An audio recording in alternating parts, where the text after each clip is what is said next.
Hi everybody, welcome to the Late Night Serial Podcast. This is the very first episode, the first of many, hopefully.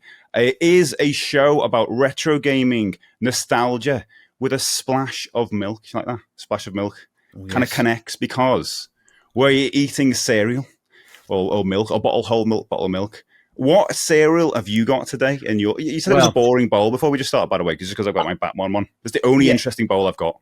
Yeah, the other guys bowl because they're actually hard to find a decent cereal bowl. That's a very wide bowl. It's ridiculous. It is because it's a proper cereal bowl, that one. But I do have the spoon's a bit cooler though because it's shiny. Look, there you go. Oh, that's exciting. Yeah, that's very exciting.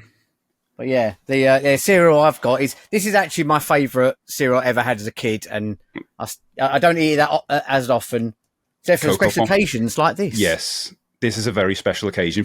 Oh my god! I feel like I should have picked a better cereal. Well, the reason I gave Danielle a mission today when she was out. Could you get me a box of Cocoa Pops? Would you think would be really straightforward and easy? Yeah. She went all the usual places. Nope, couldn't find them anywhere. She had to go in like Home Bargains in the end to have it. It was the only place that had it. Cocoa Pops, Kellogg's Cocoa Pops. It'd be the most common thing in the world, but they did everything but this. If that was like a survey on, what's the Family Fortunes, and to name 5 cereals, that's probably in there, isn't it? Yeah, it's got to be. The other thing is it's a big, bizarre sized box, though. It's not your typical big box. No. People complain about those now, and actually, I'm one of the complainers. If you have normal Cocoa Pops now, it doesn't taste as the same. No, we say that about sweets and everything, don't we? Because like we've grown up and we're adults, and our tastes have changed, but also they've made everything like not good for you. Just well, they had like about 90% more sugar in when we were younger. Yeah, that's why we're so hype, and we had that every morning. But then I used to, when I had my cereal, I won't be doing it today because I don't think I can do that today. But I used to add extra sugar. You didn't add extra sugar in Cocoa Pops? Yeah, I used to sprinkle it on top. And then when it was the last bit in the bottom, and the last bit of milk, and a little bit of sugar, and I don't know. I might have done that. I did that with cornflakes maybe back in the day, but Cocoa Pops. That's like putting sugar on Frosties. You didn't do that, did you? No, I didn't do that. No, only Cocoa Pops, and Rice Krispies. I get it, Rice Krispies because you're kind of making what is there a sugary Rice Krispie? Is that Ricicles? Or I don't know. There's something like that. I don't know. I've never had anything past that because I always my go-tos are Frosties and Cocoa Pops. Well, maybe through this podcast you're going to try some different ones. So I've already got my bowl ready, which is Shreddies. Damn. I got some basic Shreddies. I'm going to have some now. I've actually undone the packet. This is a. I can't believe you didn't actually make your cereal this late at night as well. I know. But I like to have it as fresh as possible, But yeah. But don't worry, I'm an expert because I've done this for a while. But you get to have the. That's not nice. So is that a 30 gram? Oh, it's about 30 grams. Yeah. Probably. 30, it still smells the same as it, but I used to when I was younger. I'd always let the milk. They say turn the milk chocolate and all that. I used to always wait for it to do that. I wouldn't drink it when the milk was still white. It had to be ever so slightly. Strange child. I was always the opposite. I would always attack the cereal straight away because I like the crispiness and don't like it getting soggy. Like my Shreddies have now gone. I'll be honest, they've gone really soggy. Like cornflakes, I like them crunchy. Because when I used to do it also, I used to like push all the sides down, make sure every single bit's got a bit of milk on. Yeah, I get that. Be neat with it. Yeah, I like that. I like the Aldi equivalent of Rice Krispies, which is called like Choco Rice. Yes, I've had them. Yeah, they're literally good. No different, is it? It's like no. And also, there's another cereal I really like from them, and it's kind of I've never had Wheatos, but but Aldi do something called Choco Hoops. Yeah, and no, yeah, how they just scrape. It's so cheeky, isn't it? Copyright. But they're smaller. They're like Honey Nut Loops, but like chocolate, And here's the thing, by the way, guys. Like cereal's not good for you. Cereal is basically just sweets in a bowl. Let's be honest. And I don't eat it in the morning. I always eat it at night. It's always a snack for me all the time. It's always been that for me. Even like before I started school in the mornings, I wouldn't even have cereal straight away. It'd be something literally on the evening when I'm watching like TV, or if sometimes when I've had dinner, and we just got the, like, oh, do you want something else to eat or whatever? I would say I'd have a bowl of cereal. That's or it. Or even a Friday night, like when you'd have some popcorn when you're watching a film you put on. I literally a bowl of cereal, but that's only I kind of mean a delicacy. It's kind of a tradition late at night. I don't know if it's a British thing. It probably isn't. It's either cereal at night or tea and toast. That's the thing. You've got to have those things at night. It's just, I've grew up with that. I still have that now, and I don't think I'll ever change. Well, when it was heavily in COVID, and me and Danielle were like wide awake of sort of 3 a.m, or no, about 2 o'clock in the morning. Danielle would say, "Do you want tea and toast at 2?" So she used to do me toast at 2 a.m. because we'd still be both awake. That's and nice. That was really nice. That was. It's weird that I kind of miss that because we don't do it as much now because Danny gets a proper sleep and everything. It's like, back in rotation. Do you know what it is about that? It's the rebellious nature of it because you should be going to bed, but then one of you says, "Do you want some tea and toast?" And you won't look at it. Yeah, okay. And you're both in on it then. If one of you said, "No, we should go to bed," you'd feel guilty and go, "No." But because you're in it and you both feel you're doing something sneaky, I love that. It's so good. Yeah. So basically, that is it. The whole podcast here isn't just about us eating and talking about cereal. Just in case you're clicking on this, go, what the hell is Steve doing on his YouTube channel? No, this podcast going forward is about, as I said before, retro gaming and nostalgia, and us talking about cereal, starting each one with cereal. But we are also retro gaming streamers on Twitch, and I also want to talk about what we've been playing recently. Because we'll be dabbling a lot with retro games. So what have you been doing this week? I mean, I have seen you on stream, but talk about yourself. Mega Man was a Monday, wasn't it? Yeah, actually, I had a good successful day on Monday because the way I play my streams are each game is each day of the week, so I have a set game for each day. A lot of people just do one game throughout the entire week, but I worry about doing that because the thing is, if you have a bad time with that game, or you just want to open up to other people that enjoy different games. Because someone might hate Mega Man, but they love Final Fantasy or whatever. So I kind of try and... I learned that very late, like nearly 4 years in. It's the first part. If you're having a bad day, you need a break from it. Yeah. Because if you had a bad session and when you come back to it again, you're like, oh no. But I kind of had that this Monday a little bit because I've been playing Mega Man X8, which is the last of the X series on... the PlayStation 2, and the thing was that made it a bit of a slog at first was the X7 was horrendous. People talk about really bad games, like they say, the worst Mega Man is X7. You go, yeah, it can't be that bad because what we would class as bad is more likely something that's unplayable. If it's something a bit jank or something like that, I'm happy to try and work through it, and it could be still fun. But X7, I hated it. There's so many things wrong with it. But we did X8 this week, and I went back to the original format of a 2.5D, where it was 3D background but 2D plane, and I was on the last section, and it was one of them bits where you save at one point, and you have to do a whole level. And then you have to do a sub-boss, then the main boss, then phase 2 of the main boss. And the thing that made it worse was the level is full of spikes as instant death. Oh, of course. So I spent most of it trying to just get past the spike in here. And just being constantly frustrated. Yeah, and I'm just like, I wanted to get onto the boss. It's one of those, and there's nothing else. Do you miss classic Mega Man? Because more often when I come to your streams now and see the Mega Mans you're playing, it's just I don't recognize it. I know it's in my head. It's like that's Mega Mans I probably will never understand because I'll never get there because there's so many to get to the point, and I feel you miss the old versions of it. I do. I miss the 16-bit versions. The 8-bit versions I have really enjoyed because that's the iconic one. But the 16-bit versions just look absolutely fantastic. Yeah. Like the way what they've done with the limitations on that. And the music as well is the whole reason why I started playing Mega Man series in the first place was X because of the music and everything. And then I sort of worked my way back to the old ones and then I've gone forward.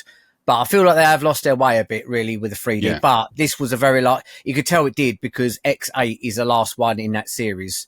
Yeah, do you feel like they've run out of ideas? They're it's just like they got bored. it's not worked anymore. What they wanted to do, but luckily, I worked on that tonight. But I did finish it today.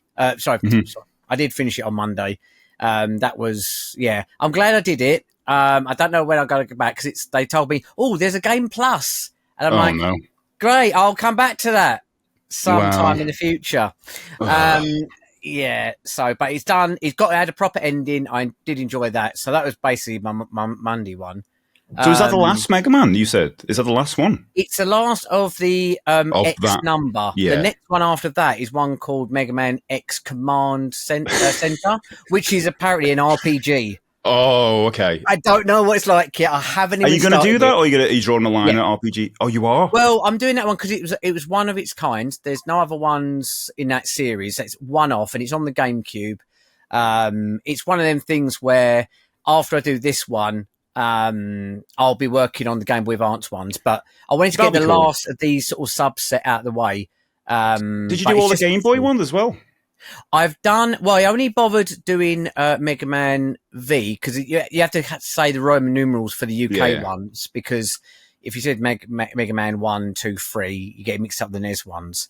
But the only one I did play at the Game Boy was Mega Man 5, because that one has additional bosses that ain't in the other games. Yeah, that's it. But all the other games are just they are downgrades really of the NES ones, to be fair. So there's not really any point of going back. It'd be quite fun if you did like one stream or something where you just played a bunch of them just to test them out and go, let's see what it's like, without trying to complete them. Just go, let's go through this for a bit, just to kind of, see any differences. I'm saying that. One I would love to do, I'm not sure how I would do it, but one of them I want to do is the MS-DOS Mega Man. Oh, yeah. Yeah, that was cool. To be horrendous. Yeah. But I really want to play it. It's one of those. Yeah, a lot of people talk about how bad that is. I've seen it in action. It looks special. It's so, what else? What else are we playing? So, Tomb Raider. I've got a little story of this. You will have to stop me on this one from the rant. But basically, I've been playing Tomb Raider on the Saturn, which I never completed the first Tomb Raider when I was younger. And when the game got redeemed by another viewer, basically I thought, we give the Saturn one a go, because it actually originally came out on the Saturn before it came out on PlayStation. Everyone thinks of it as a PlayStation game. Yeah. I will say it's better on PlayStation. It runs a lot faster, but what I have found, I've been on the same level. I can't remember the name of the level now. I've been on the same level for 3 streams now, because it soft locked me. Oh, you were saying this the other day. Twice. Yeah, you got a soft lock twice. Okay. Yeah. The first time was I went into a room. I had to do a certain section, make a lever of a giant hammer come down. It's meant to be like Thor. It's like a room about different gods. And it came down, it creates these blocks below you. You push them along, and then you grab some health. And then just above that is where the key was. I didn't go for the key. I grabbed the health pack and thought, oh, this area doesn't have a key. So I moved on to the next room. And then I walked aimlessly for about an hour trying to find out where to go. Then I had to do the worst thing I hate doing. I had a quick look on a video just to see what I did wrong. Well, you play it the way you want to play it. Yeah. Yeah, I thought I'll give myself, what I normally do is give myself at least an hour. If I'm really stuck and no one else can help me in chat, I've got to have a look to see what I've done wrong. You get like that, what are you going to do? Yeah, it's otherwise I'll be aimlessly walking around for hours. But what actually happened was I left the room. It despawned these 2 giant cubes that meant to be pushed along to get back up to that higher level. I saw the platform I needed to get to, and that platform was slightly to the right of the health pack, which I didn't notice. Oh. But because the blocks are despawned, there's no way of getting back up there again. So, do you like previous saves then, I guess, on that? That's the other problem. You have a save at the beginning, which is the beginning of the level, and then you get like crystals that are floated around the level. You get about 3 or 4 around the level, but once you hit that crystal, that's your save. It's like you create your own checkpoint. But if you use that checkpoint, you can't revert back to another one because it overwrites the previous one. It's kind of like it's like having a save state, but you have to always go over that same one. Yeah, I don't like that. Yeah, I've never dabbled with Tomb Raider either. I just somehow just missed it. There's big franchises like that where you're just like, how the hell have I missed that all my life? And at some point I'll do it, but I think think I'll play it on the PlayStation.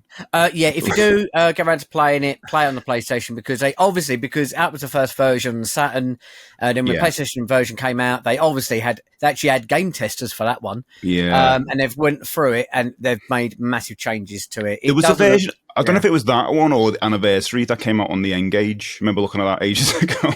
Oh, the N-Gage, yeah, that looked quite special. Like imagine playing that with keys like that on a phone. But back then, though, having an N-Gage and playing Tomb Raider on the go on a phone would have been pretty crazy. It's futuristic, isn't it? It's futuristic. But yeah, compared to Game Gear and that, I don't know. So that was Tuesday, because you stream pretty much every day now. Well, it's weird. You know what I'm going to say? It is weird, this setup now, because you recently, your days are taken up because you start working.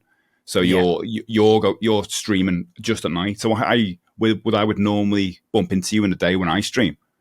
That's not happening anymore. And then we just started this coincidentally. Yeah. So I'll see you even more. Well, we'll see each other even more through this, which is crazy. Yeah, it'd be a good way of catching up because unfortunately, because obviously you're on during the day. I can't even at the moment. Well, maybe in time I might be able to have you listening as almost like a podcast style. Yeah, seeing other people do that. Yeah, on one ear. I might be able to do that. But at the moment, I literally just started. No, I just thought it was quite a coincidence though, because we started this, and it's just a great way to catch up, isn't it? And then talk about like what's happened in our streams. So that was Tuesday already. Exactly. Well, this is good because we've got more to talk about. So what about Wednesday? What were we doing Wednesday? Originally I did during the day. It was Waking Up with Zelda, that sort of name, where I was basically playing my way through as many of the Zelda games as I could. Yeah. And then what I've had to do is I've converted that to just the evenings instead.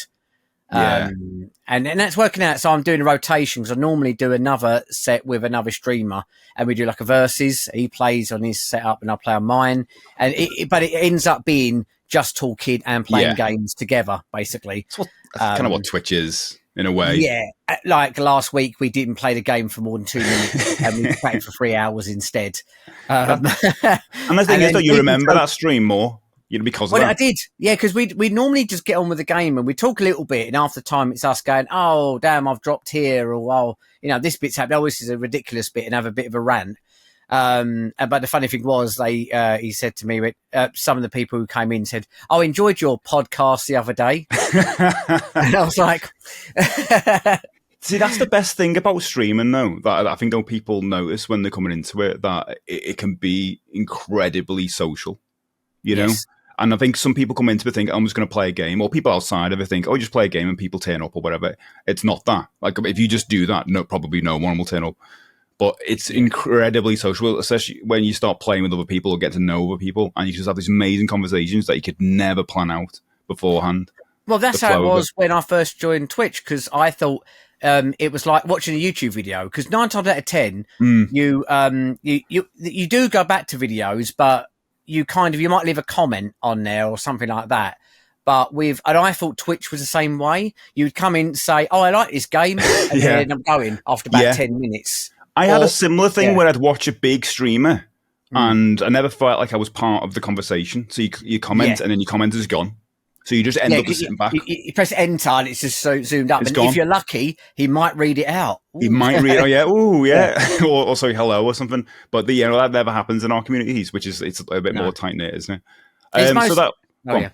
I was just saying, the biggest thing for me that I always like is when you join a stream and they say, how you been? Or if you've told something in the last stream that you've probably even forgotten about that you said you're doing the day before or the evening or whatever, and they come back and say, oh, how did you get on with so-and-so? And you go, oh, yeah, I forgot I said about that. And people remember and people come back and say hello. And that's always I don't know. I love that. How people feel that. But I feel I always love that feeling. I love the fact that you can be in someone's stream and then that stream ends and then maybe you take an hour off or something and you come back to another stream and that person turns up again and everyone's saying hello again. Yeah. Do you know what I mean? There's something you wouldn't do that in the street or whatever, or if you're supposed to be with someone on the same day, but there's a Twitch etiquette with that, with streaming etiquette. Well, it's like I kind of made me think of going to Car Boots, where you walk past a stall and you look at this stuff, you say, "Oh, hey, morning," and you say a little hello, And then next time you walk around, you just try not to make eye contact. Oh, yeah. Awkward, like, supermarkets are like that. Supermarket, the worst. The worst when you're in the supermarket and you can see their eyes and you can't help it because you're doing the same. You look in the basket to see what they're buying. And you don't want to be that nosy. Oh, what are they buying? Oh, they're buying like ice creams, are they? Oh, all right, okay. You know, why am I bothered? Why am I bothered? Yeah. You need something to look at. I've done the way in the supermarket. I'm sorry if you know I did this to you. And I've talked to someone, and then you go around again, you see them, and I back out and go down a different aisle. Oh, no, I do. Yeah, it's just awkward, isn't it? It's awkward. You like go. You do that smile, the half smile where you walk on. Yeah. That. Oh God. So that was what? That was Wednesday. That was Wednesday. What about Thursday? Thursday is Crash Bandicoot at the moment. Yes. Because Tuesdays and Thursdays are games that are requested by the viewers. Luckily, everyone's chosen lovely games for me, except from a certain person who chose a Barbie game, which I've got to get to. That's soon, though. That's soon. I picked that. It's coming up. It's coming up soon. I think it was last year, maybe even 2 years ago. It's a long time ago. Was it? It's a long time ago. They chose. I've had a lot of big games, but at the moment I'm playing Crash Bandicoot 3 and trying to 100% it. Nice. Because you'd think like you say that you didn't play Tomb Raider when you were younger. Yep. I didn't play any Crash Bandicoot games. Same and that's like the staple of PlayStation. But I was no interest. I've got pretty much a drought around the PlayStation apart from Metal Gear, which is weird. But I want to play Crash like probably next year. Honestly, I mean it. Get on if you're going to want to play it. I think you might want 100% it as well because it's like playing. Best example, I'd say, is when you play Mario World and you just enjoy it and you just want to keep it going. Yeah.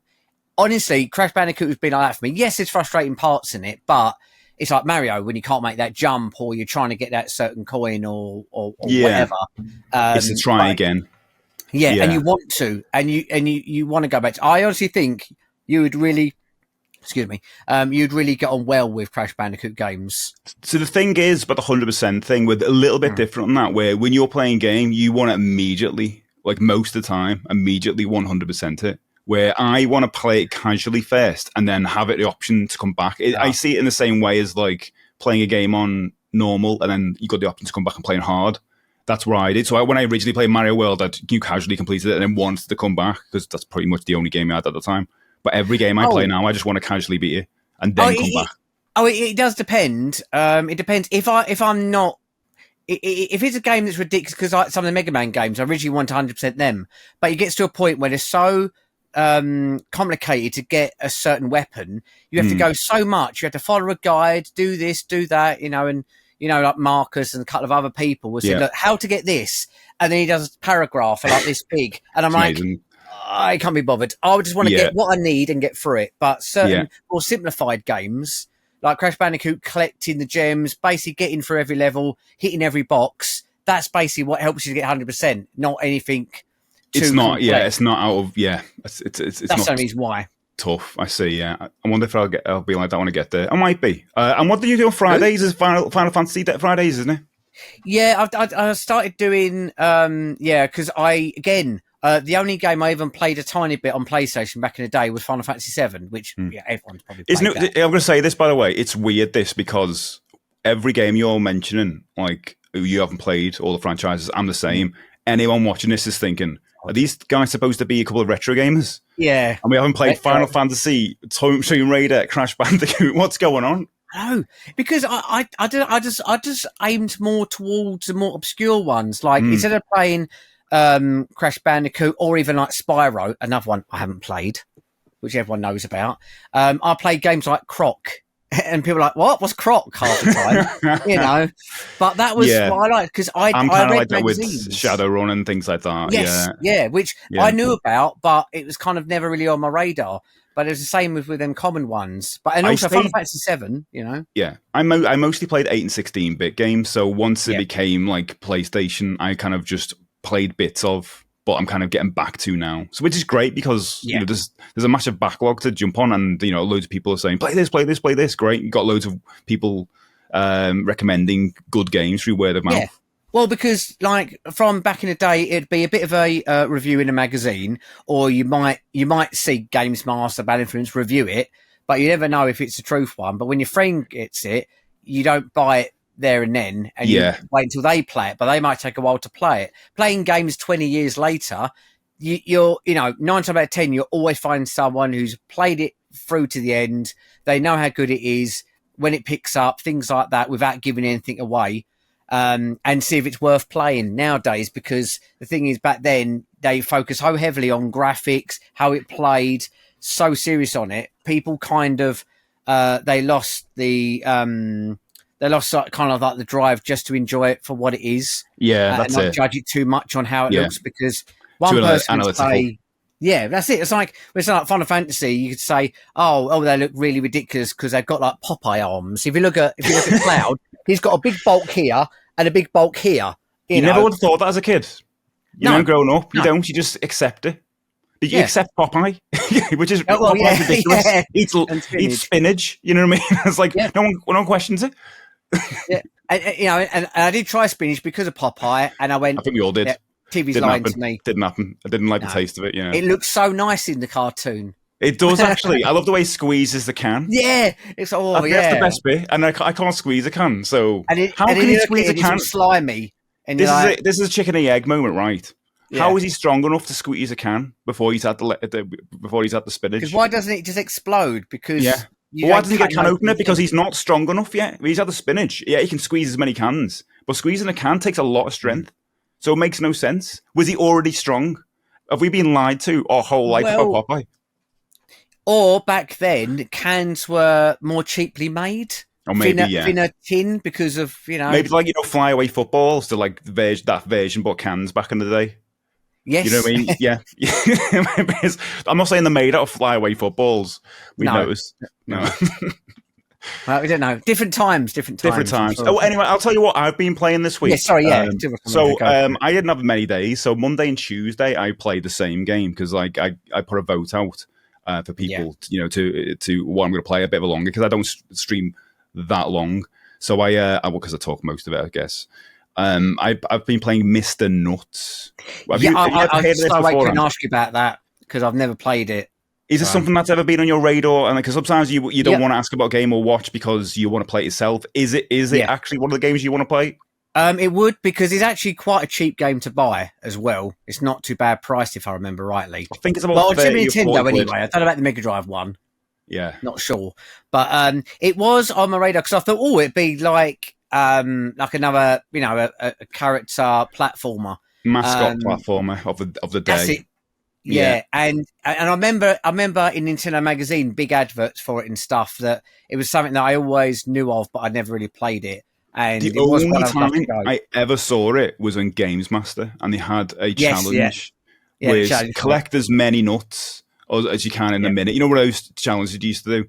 And I remember seeing that as a kid, and I thought that looked awesome. Like, graphically, it looked gorgeous, and that's always stayed in my head. So I was like, oh, you know what, I should try that Mr. Nuts out. And then I looked at a review, and people saying, oh, it's beautiful, got Game of the Year of the SNES. Did it? And it did at the time, for how it looked and everything. And I kind of don't like it. I'm about to say, right, so what's your opinion on it? Really? It's so frustrating. It's like, I thought it was going to be a walk in the park after playing The Lion King. One of the, because that was difficult for me. I didn't even enjoy, I hated that, to be honest. I say I enjoyed it, I didn't. I normally enjoy the games I stick with, which are tough, but that wasn't I just don't like it. That's interesting, because that's how you were when you were playing Beetlejuice at the start, where you kind of hated it. Yeah. And then you eventually, or like Total Recall as well, that's another one where you started again, this is terrible, and then you got into it, and even us watching it's hard to explain. I think it's when a game is not created to be beaten. It's a weird thing to say, but it's like it's not made to be beaten, and you somehow jankily get through it, and you find cheeses, and you're almost like you're using the Matrix to disassemble the game in some way. And I felt like that with Total Recall and Beetlejuice, there was a bit where it cheesed it by, like, if you hit so many bugs, you can get so much, like, currency to get extra lives and all this stuff. So I ended up, like, just grinding bugs for an hour or whatever. And it's a really bad game with really bad. Both of them are really bad, but I think Total Recall was actually pretty good. To be honest, I actually, yeah, and also as a viewer watching when you're doing that, and Yeah. I actually really enjoyed it. When I looked, went, "Why are you playing this?" Yeah. Oh, come on, you'll be unfair. But they're my favorite type of games when they're janky. But a Lion King was, I think it's because of as soon as I got to the 16-bit era, and we've been playing a lot of 16-bit games now, I realised that a lot of the jankiness was enforced for the rental market. Yeah. And that's what I don't like. I like it when it's janky because it was rubbish the way they made it, and you've got to jankily get through it. But when they put a hard section in a game because Disney says we've got to make more money through Blockbuster, and it's so obvious as well. So as obvious. A kid, you don't see that. You just think, "Oh, I'm just terrible at this game." Yeah, Like there's a one section in it, the monkey section at the start, where you get a whole monkey puzzle where you've got to get across, and there's like so many different combinations, and you can sit there for hours doing it. And luckily, once you've got it, you know it. But they put that in there so people wouldn't beat it. Yeah, it's exactly what it is—a time waster. It's to make you rent it one extra night each time. Exactly. Exactly, and then you go through it, and there's some crazy jumps in it, and then there's later on when you're fighting Scar, the last boss. That's like still to this day, I don't understand how I really beat him. Yeah, I was going to say to you, like, I don't know how you did it. I was like, because you did that, you tried doing a certain, I think you had to do like a certain roll to get him. I only got told about later on. You down. Yeah. And I was like, how? The only thing I think of is you got to wear him down first, but he's got no energy bar or anything like that on the screen. Yes. To the point where he starts panting slightly, and then you can roll him. But my God, it's like a half a second, if that, when he pants. So I just ended up just jamming the buttons down, and then luckily got it when he was like at the side, because there's obviously a big platform he's on as well. So if you're in the middle, you've got no chance. You've got to get him near the end. So as soon as he was near the end, I was like, quick, just do it. And I somehow did it, and I was like, I am never playing this again. And also, you're relieved that you've completed it, but you don't really feel like you've earned it because you don't really know how you. I think that's what it is. Yeah, I think it is. I think you've better at it. I think you've nailed it there. You have nailed it. Yeah, because with the other games, as rubbish as they are, I feel like I've kind of like worked them out. Yeah, like Wayne's you kind of go.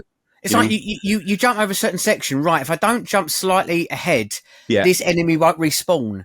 Or something like that, and you kind of pick up. No one tells you that. You kind of. I love that about NES games, and it's a certain sixth sense you get, or a spider sense, or something about NES games. It's like when you're playing Batman or something, and you can only have like so many characters on the screen, so you can kind of cancel one of them, which is coming up. Stuff like that is really cool.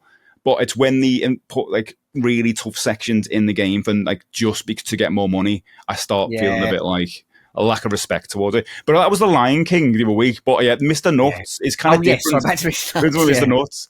Mr. Nuts is like, I don't know, it's just boring. Is it? When the level design is like, it's gorgeous to look at. The characters are ace. He's a little bit dull. I think it's like 94 this came out on this console. I think it originally came out in 92, maybe on Amiga. Possibly. Oh, really? It was an Amiga game? It was Amiga. You can kind of tell as well with the fonts and things like that. The sprite size as well is quite big, aren't they? Exactly. So this was on the SNES and the Mega Drive as well, but I obviously playing the Mega Drive version because it's got passwords. I don't know why the SNES version didn't get passwords. I need to look that up. Same with, it's vice versa for like other games like Alien 3. Mega Drive, no passwords on the SNES one. Oh, really? Oh, yeah, because I remember the password in the Alien 3. I think if it was like Overgame or something like that, and you go right to the end bit.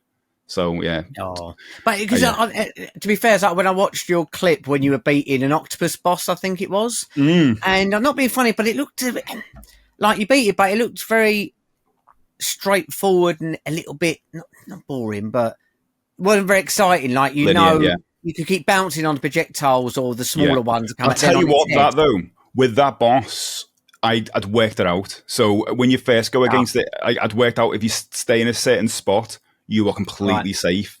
But before that, I died a few times, kind of going all the way around trying to get it. So I kind of like, so the clip kind of shows the strategy, I guess.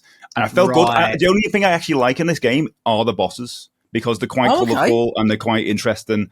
And I've heard that they get a bit harder as well and like bigger on the screen. So I'm kind of looking forward to the bosses. They're the bits that drive me through. So what's the objective of each level? Is it just like start to finish, or have you got to collect so many nuts en route?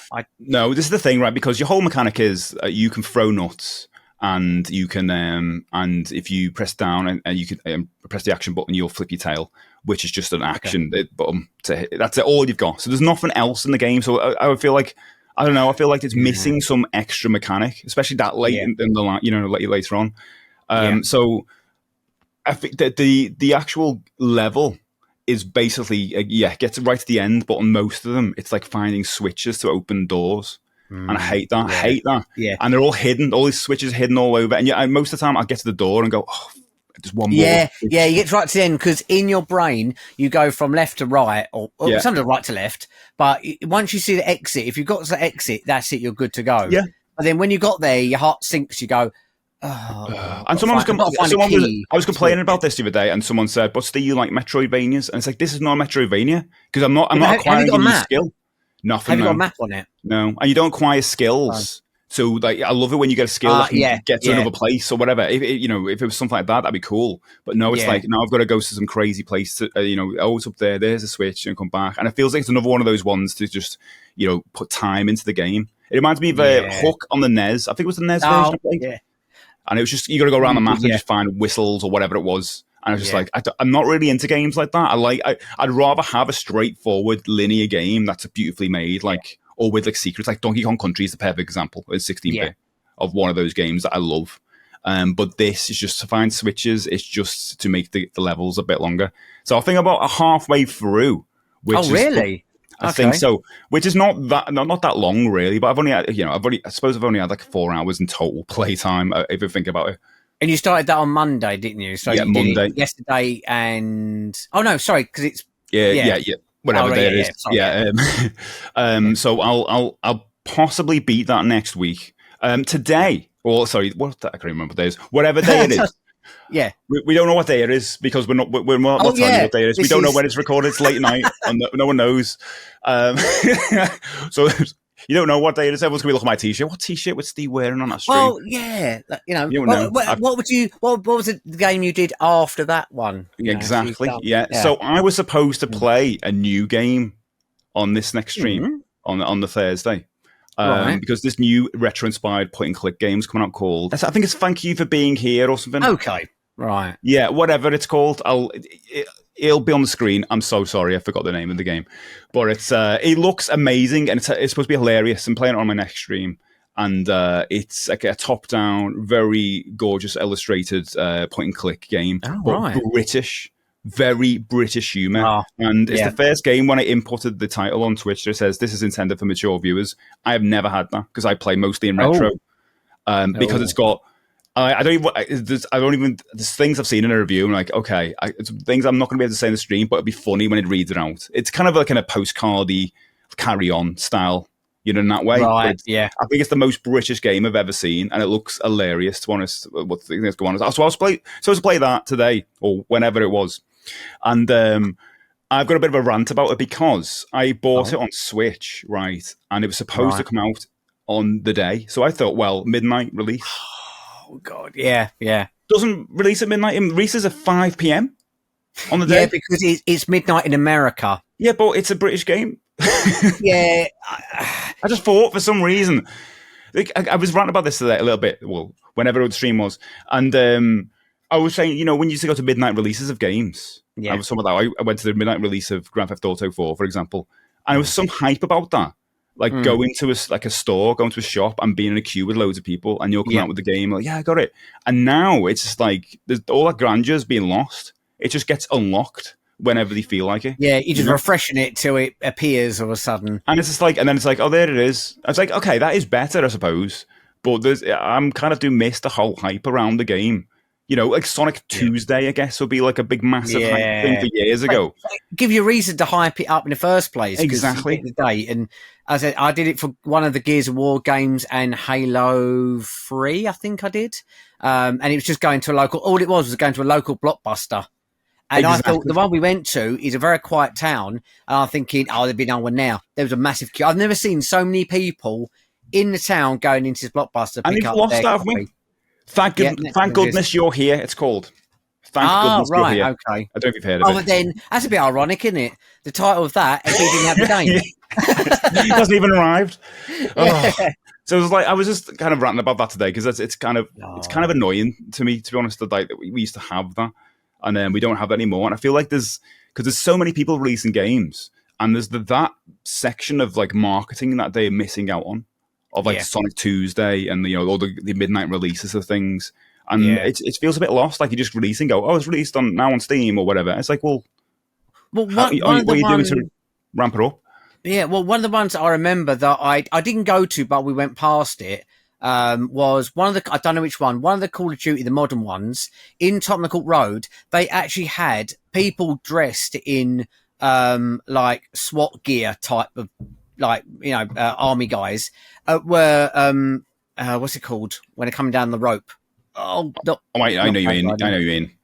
But they were coming down the side of the building. Yeah. To run down the doors. It's all these extra little dramatic things. That's cool. That's something you remember, isn't it? That's like, that goes back to the days of E3. When you think of E3, what the things they used to do with that, RIP, E3. Or the other thing they did as well was, for Wii Sports, they put sand all around inside a game and had fake palm tree set up for, Wii Sports Resort it was.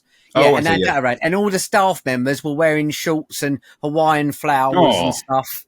All for that one day. That's cool, isn't it?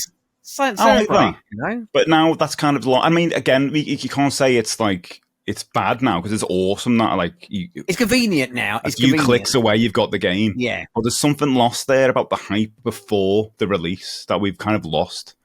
Yeah. But anyway, that game was supposed to come out and I didn't play it. Anyway, so I played Batman instead on the Mega Drive, and my word, I think the presentation and music and everything is really good. It's just I'm just really bad at it. Like I got right to the end today, and right to the end, and then I'll be honest, I ranted about this on Twitter as well.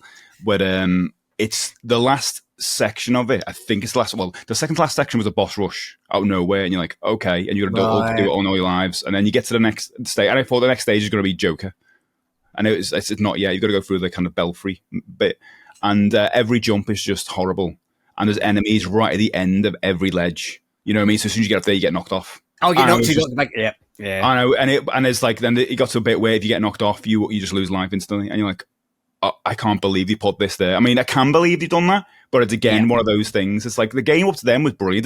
The best part in it was where you go in the Batwing. Oh my god, that was so cool! Like you go in the Batmobile and love it. The Batwing is so cool. I was quite shocked, but it wasn't as hard as the Batmobile section. But I feel like it's another go of that game, and I will sort it. I think it's just that last bit I need to practice because there's loads of bits beforehand I've got a hell of a lot better at. But again, it's one of those things. If you got it for your birthday when you're a kid, you don't want to beat it straight away, do you? You know what I mean? No, that's the thing. Like, I'm never in a rush to complete something, but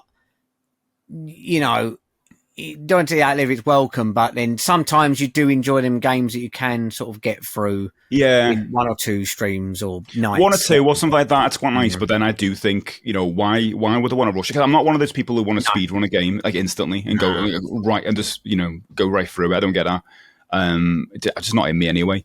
But I want to experience it in the way other people experience it. Especially when he said he loved the game. Okay, hopefully I get a slice of that love as well. Yeah, yeah.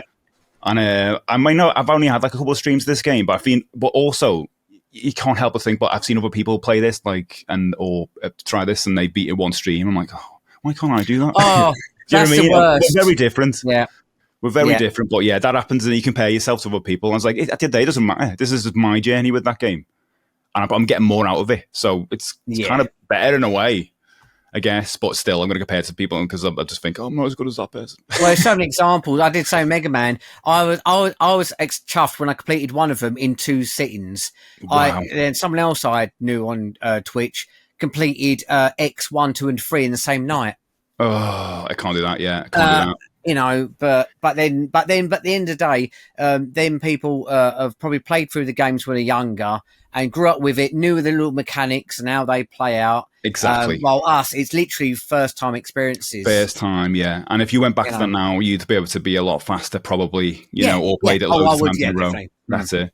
So that was it. Really, I'm going to go back. I'm going to try that. Thank goodness you're here on my next stream. So I'm trying to do Monday and Tuesdays as a longer game because I can do 2 streams, and then Thursday is kind of like a one-off thing, and Friday is my new retro-inspired game. Do you think you'll ever do any of that kind of new-ish games? There is so many. There's actually I can't think of the name of it now. I've got one on the Switch which I'd like to play, very like retro inspired. There's one called Bloodstained. Yes, is it Bloodstained? the Castlevania one. Yeah, it's like very Castlevania, but it's got like NES graphics, but more of the more advanced back end of it. I love that. Yeah. Stuff like I do absolutely love those. I thought you was doing Shovel Knight, or was that? Yes, Shovel Knight is a Friday game as well, but I need to get back to it. But again, because this game's just come out, I'm just dying to have a go. And apparently, it's only a couple of hours long, so I was like, "Well, I'll try it." Oh, okay, yeah. I'm always wary now that I'm playing so many retro games that I'm missing out on new games. That are kind of like are going to be really good because I don't play as much outside of the streams. Yeah, it's a bit of a struggle because I'm doing myself in the evenings, so I don't have any other time to play it, and I've got a whole library, which is probably every example of their Steam account. Yeah, I've got a ton of games I don't think I've even installed, but I really want to play them. I just haven't had the time to want to focus to sit and play those ones as well. Somehow you can incorporate it into stream. I think it's like the best way, or just if you can try and stick some bits in. Yeah. I can play a bit of this now because the streaming time is the most focused time you've got when you're gaming. And you're going to dedicate the time to it, because the problem I find when you play games off stream is you'll play for a little while, you're distracted by something on something to pop up like a video, some of the video you might want to quickly put on, or something else to distract you away from that game, which you don't have the full concentration on the game. And your motivation's there to do it on stream. Yes, that's it. Even and it's nice to knock off the list. That's it, because you've got people that cheer you on, but at the same time, they're not people having a go and say, you need to get this finished, but you kind of just want to do that journey with other people. And it feels satisfying. It probably feels as satisfying as when you were a kid and your mates knock around and you beat a game together. And I don't really have that now. I remember being a kid and just always knocking over my mates and saying, I've just beat this game, even though they were like, so what? But I just needed to tell someone, and now Twitch is that equivalent. Let's beat this game, everybody. Well, it's because when you say to your mum or dad, "Oh, look, I can beat this game," and they're making dinner, and they go, "That's nice. That's nice. Yeah, that's dinner's in 10 minutes." Yeah, can you beat the game quieter, please? What I mean? Like, oh, thanks. They don't get it. Right, so we move on to the news then. Yes. Our next section, since we've talked about what we've been playing this week. Right, the first bit of news we've got today is that Famicom controllers are on sale in Japan. Yeah. Now, let me just get this news up. So it has been available previously through the Nintendo Online service, but obviously in Japan. Yeah. And it also got coupled with the Nintendo, I always get this wrong, Nintendo World Championships NES Edition Deluxe set. God, that's about right, isn't it? Something like that's that. A mouthful, but I think you got it right. Where we got this thing. Sorry, I know you'll have to get this one yourself.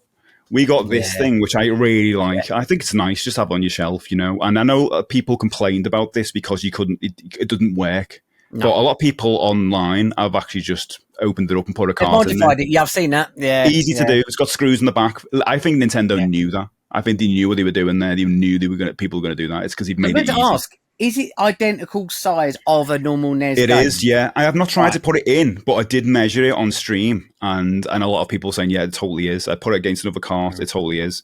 I suppose it's going to, if it's a little bit out, it might not fit in the NES, but it's definitely going to fit in your top loader. Like, for example, yes, yeah, it's going to fit in my Famicom with the converter and stuff like that. But I'll try it in the actual NES. But I'm actually tempted to do that and put another game in there. And I know people have done the actual World Championship, the original one. But it'd be nice to put just one of your favorite games or something in there. They can just put out. I'm going to play this. The gold, the one maybe you want to beat every year. You put it in there and you get the gold thing. It'll be quite nice. But then again, you could probably get another version of that. But it's nice to have. But obviously, Japan got the Famicom controllers. Yeah. And I don't know if I was given the choice of whether I have the gold cards or the Famicom controllers. I don't know. It's hard, isn't it? Because you've got something you can actually use as actual controllers that you can attach to the side. But because I was thinking that the other day, because I watched an unboxing of both of them, because the box for the Japanese one slightly larger to house for them controllers. I thought they were getting a Famicom cart along with it, but it's not. It's controllers instead of the cart. Instead. Yeah. Which I think if you're for yourself, I think it's almost nicer to have that cartridge because it's more a display piece. Yeah, which looks nice on there, and it's exclusive, isn't it? Because you can't get anywhere else. You can get the controllers. Like, because Japanese Amazon, I think, sells them. Or really? Like that. Well, I had a quick look on eBay before this podcast to see how much they were, and they're going for like £70 plus on eBay from UK sellers. I was also looking for the NES ones because they're not on sale at the moment. I haven't got them to hand, but I have got them. I bought them. I think I got them day one when they were available. I'm looking around my room because I've been playing the NES World Championship thing, and I'll be honest, as much as I really love the Pro Controller, I think it's a great controller. It's just not good for that. It's just I don't know if it's the angle and it's the hard buttons, but I need 2 buttons. I need basically. Well, because you look at the NES controller, the buttons are in line. They're next exactly. To each other. It's the Famicom controller. Yeah. And they're really soft buttons on these, and I don't know if the new version will be like that. But I don't know. That. Well, apparently the second one has a microphone add-on in it. I don't know if it's actually workable, but it has got the little switch for the volume on it. If that works, that's should do that because doesn't that work for? Does it work for Zelda? The original Zelda? You have to certain enemies you shout and it freezes them in place. I think. Oh, that's cool. I should do that, shouldn't I? Because I've got the Famicom there. I've never really thought about that. Never even thought about doing that. Huh. Yeah, see how well it worked. Because I think there was that, and there was another game that was voice activated, but I can't remember. But I think it was a Japanese exclusive, obviously, because it being a Famicom feature. So all you got to do is learn Japanese, and then that's easy. I'll do that in a week. Yeah, there you go. Just one language. I do them all. You know, easy. It just competing the game. It's nice and easy, nice and quick. Exactly. I'll do it. But I will say with them, with the NES controllers, the PAL/American ones, they do feel great. They literally feel like a NES controller without the cable. Yeah, that's what I want.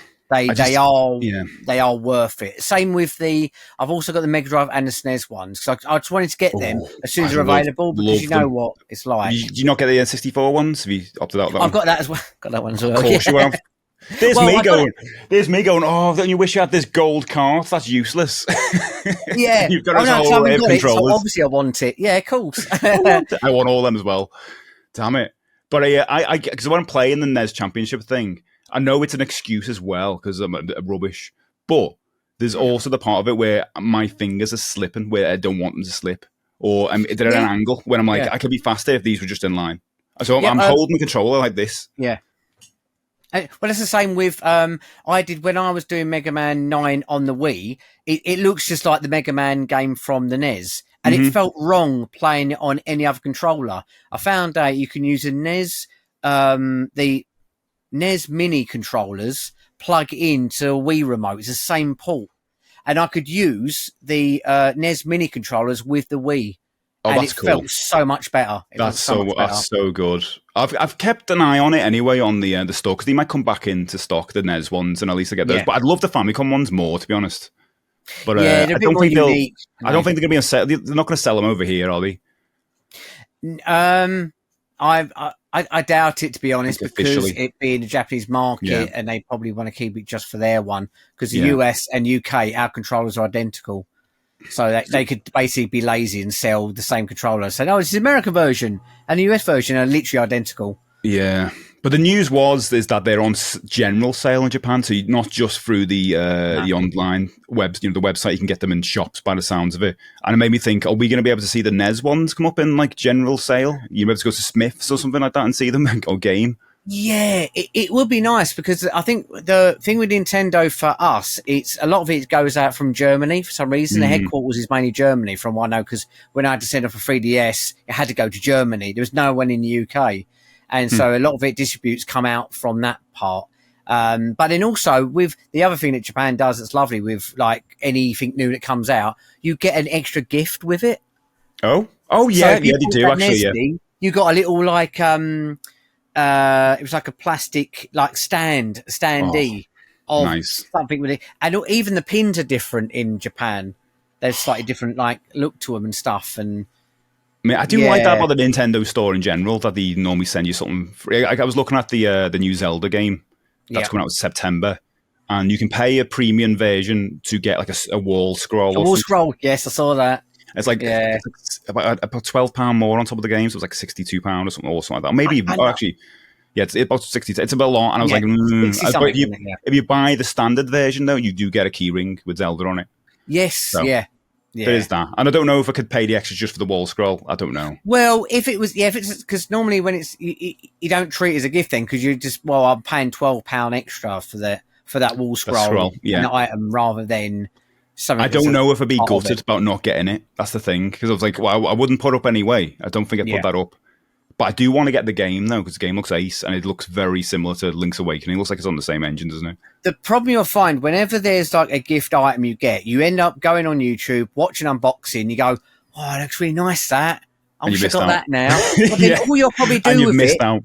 Yeah, you say, it's the old, the fear of missing out. But what you find you probably end up doing is, you'll probably go, oh, it's lovely that is. I'll wrap it back up, put it on the shelf, and it just sit there going nuts. I'm trying my best not to do that now with things like that. I'm trying to as well, I've got that cart out on display because it reminds me of like how much I love that game. And also the calendar I got from My Nintendo store from this year.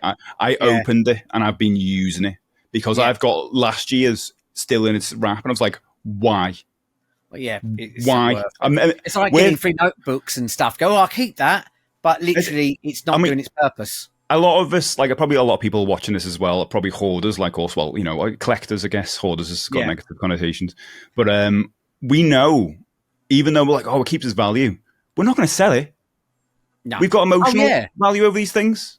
And when we die, someone will just sell the whole thing, all of our room in one go. All that stuff will end up at a car boot somewhere. There's no way. My wife, sorry, Lynn's is watching, is going to go, well, you've got all these He-Man figures and all this. I'll sell them all individually because they're all worth bits. She's going to go, okay, the 100 He-Man figures, 100 quid, here you go. That's what it's going to be. I wouldn't want it to be doing all that because that'd be so much bother, it'd be so much stress. So just, I'm just going to enjoy all the stuff I've got while I'm here. And makes me realise, some of the stuff I don't really need to keep in cellophane. I'm also on the action figures because I love those in boxes. But the things like a calendar, I should use the calendar. Definitely same with notebooks. I've got a collection of notebooks that have come with loads of Nintendo stuff that I've not used. I should use them. And it just sits in a drawer and I move around every now and again. Because you're never ever going to get to a point and go, right, now I'm going to use that Mario notebook. Now I'm going to use that Twilight Princess notebook or something. The thing I do find a struggle with what to do with stickers. Oh, yeah.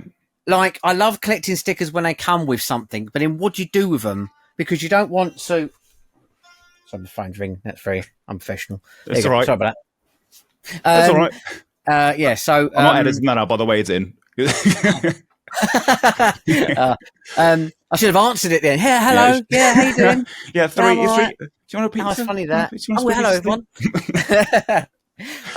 What I was saying with stickers is that I never know what to quite do with them because you think about, for example, if you've got a notebook, I'll stick these pre-order stickers on there. But then, what if you finish up that notebook? This is what you do with stickers anymore. Yeah, and then you end up leaving the stickers. I do the pictures of me that someone made. I put stickers, even if they're weird price things on. I've got Sonic ones and everything on there. That's what I use, and I think because I live with that notebook, and I kind of want to decorate it for that time. When it's done, and it feels lived in because of the stickers as well. And I put it away somewhere, and that's stuff I can go back to because it's kind of like a journal at the time. So I'll make notes in this podcast or whatever. So I feel like you need to use those notebooks. That's one thing because you're not a notebook collector, and you're a notebook user.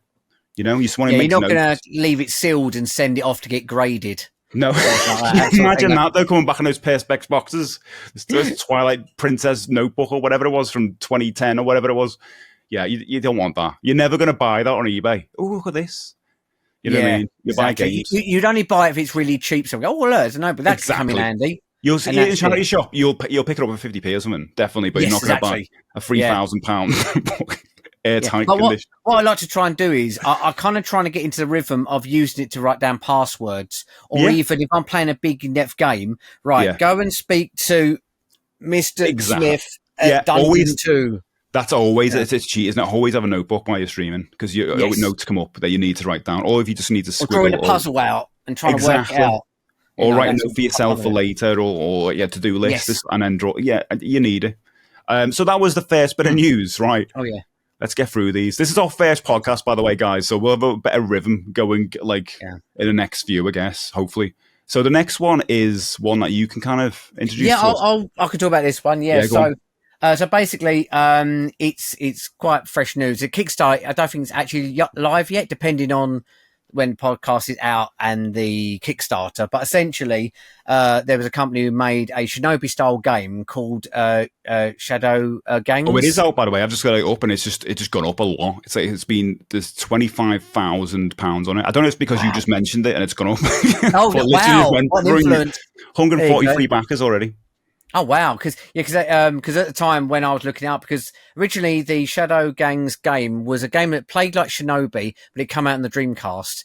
But it weren't 16-bit. It was like a newer graphics, but it was a new indie game. Yeah, it was more like arcade style. But I'd never heard of it. I had a look before the original, and I was so impressed. I've had it on Steam, so I want to get out. Honestly, do you know what? It plays really well. Some of the bosses are challenging, but worth doing. Fair, it's a good, and it's like very, very like Shadow Dancer / Shinobi style game. I love all that stuff. Yeah, really good. So the point of this one, the reason why this one's called Shadow Gang Zero, is because it's kind of a it's sort of like a remake. It's not a sequel; it's a remake, but a kind of demake. So they made it a 16-bit with improvements. You sure it's not a prequel? Because I'm sure they said prequel somewhere when I was reading about it. Yeah, maybe it's a 16-bit prequel.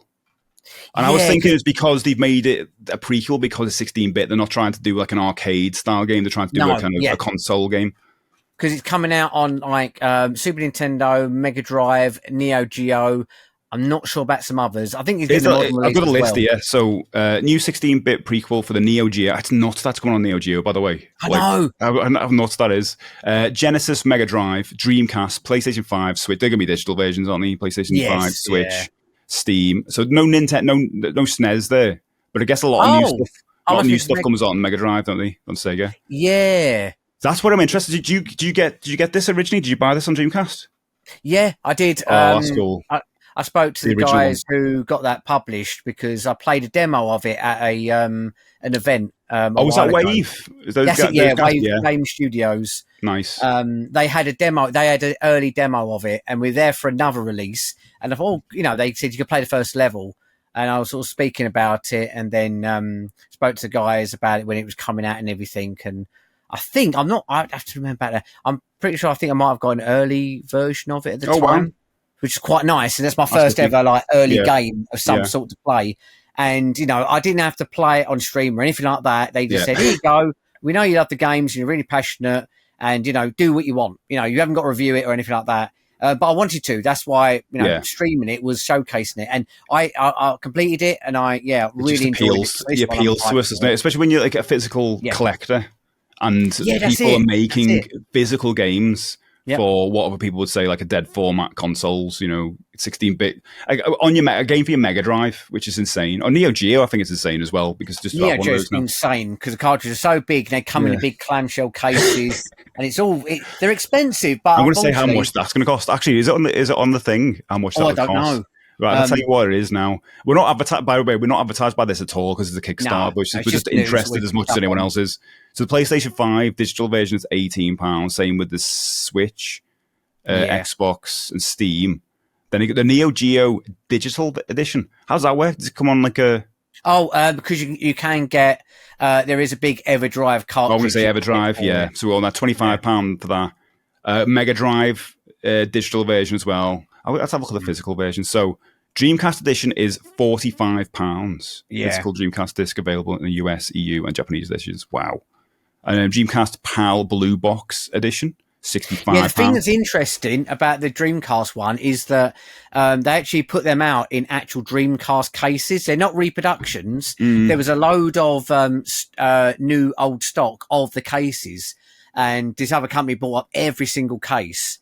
So if you get one that's a PAL case, they're more likely actually original cases that Sega would have used.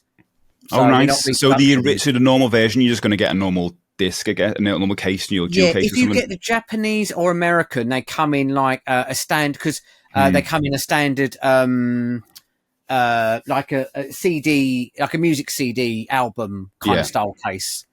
They're very standard. I would say the Mega Drive Genesis one speaks to me. It just looks really nice. The mock-up they've done looks really good. Yeah.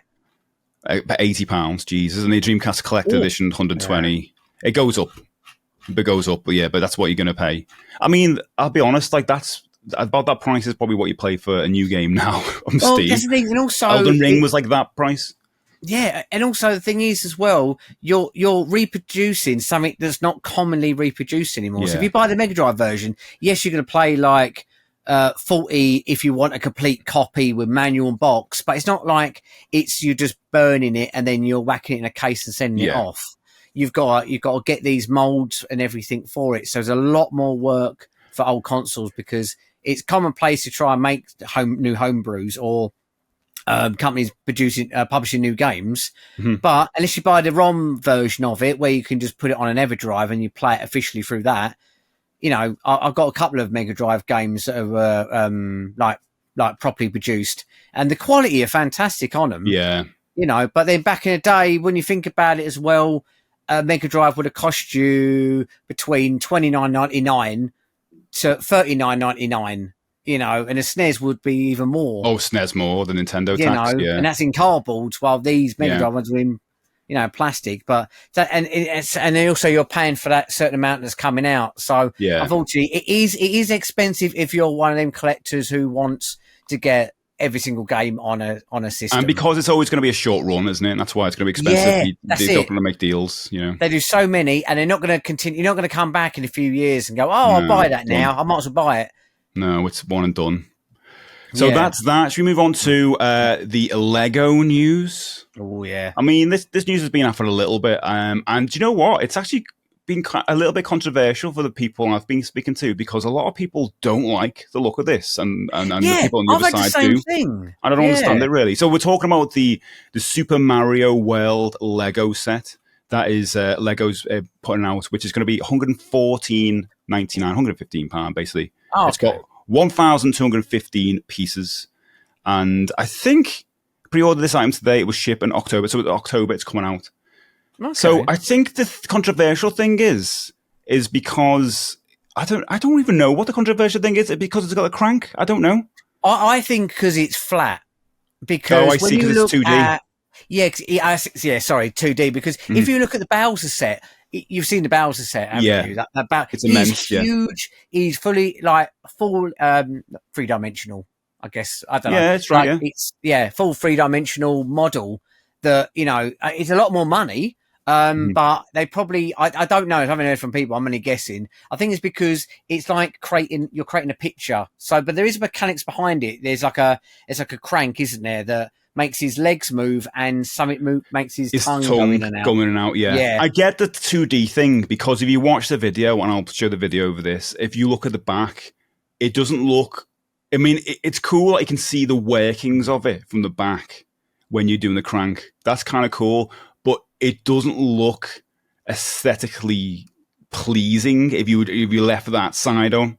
So I get that, but I don't think it's designed to be put in the middle of a room.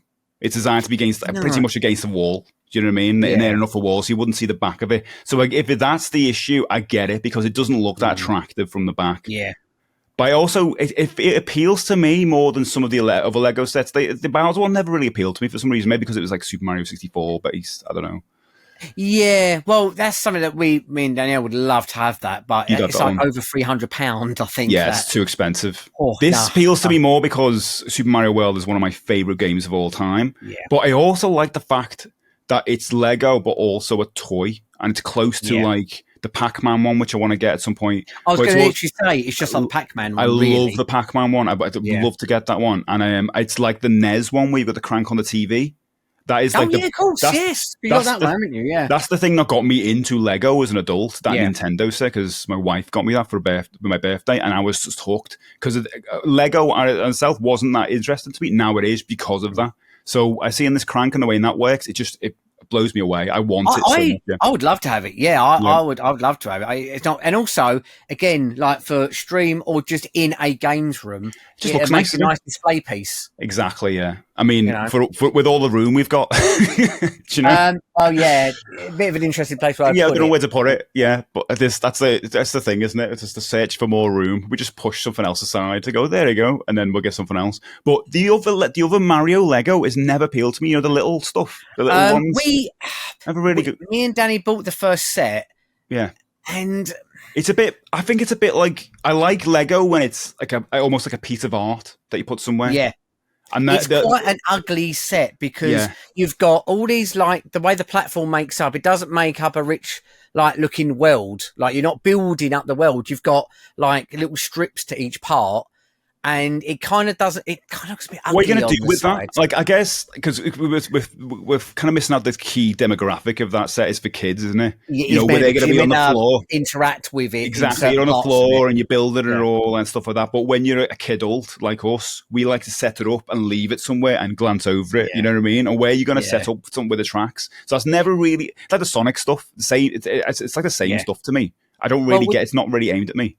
Also, with the Mario one, he looks fantastic when he's lit up and he's animated.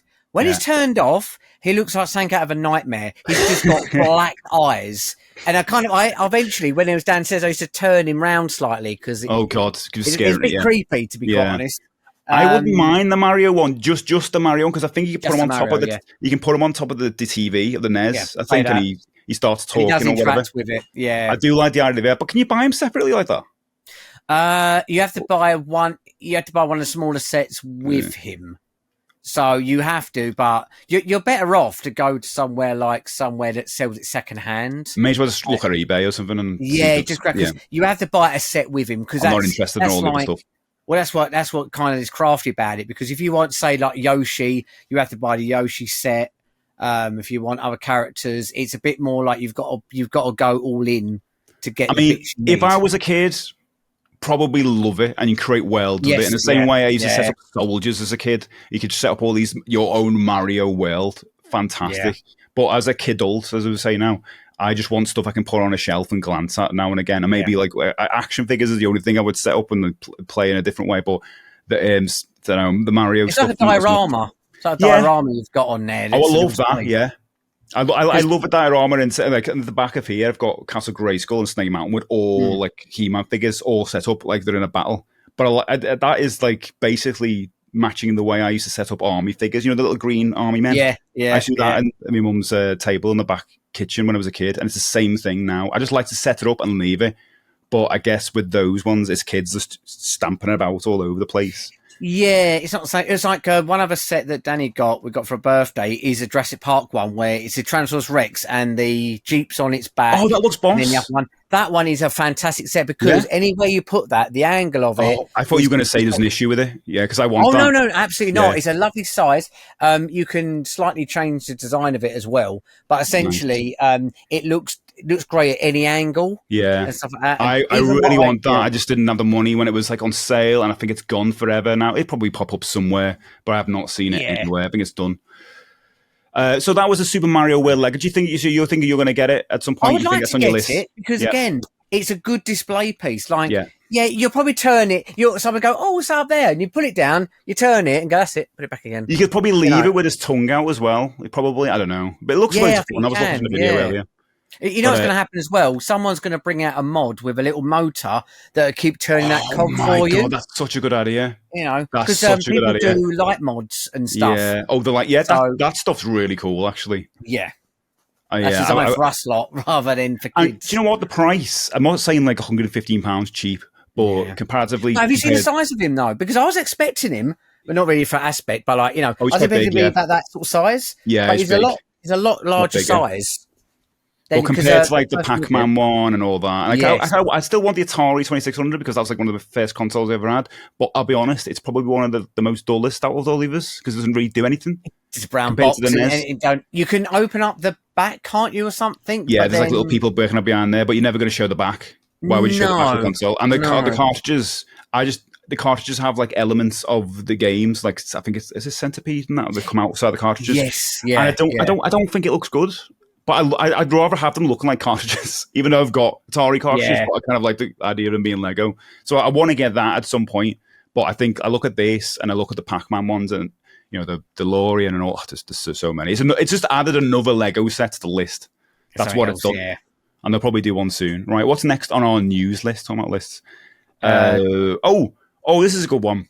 The Toys That Made Us is coming back. Were you a big fan of this show? I loved it. I don't think I've seen all of them because I kind of gravitated to the ones that I really loved straight away. Should we go through the ones and I'll tell you the ones that have been on and tell me if you've seen them before we talk about what the ones are coming soon. So the first episode was Star Wars. Did you watch that one? No, because you never watched Star Wars. I didn't. I had no nostalgia of Star Wars. Really? I had one Star Wars toy, and that was an R2-D2. But for some reason, I remember getting it and then ripping its legs off, and then putting it on the side, and then it's weird, mate. I know, strange show. It's like I never even. My friend though, he had all of them. He had displays in his bedroom. I don't know why. I just didn't. Yeah. You know, the thing with these shows, though, it's like I've watched them all, even if the things I'm not that interested in collecting, because I'm just interested in the toys themselves and how they came to be. You know, there's like it's so interesting. That's it. I need to watch. Yeah, that's it. I mean, because I need to watch it as well anyway, because I started liking Star Wars toys from watching Toys on. Shop on Tour. Toy Shop on Tour. They so interesting to talk about Star Wars stuff that I had no real interest before.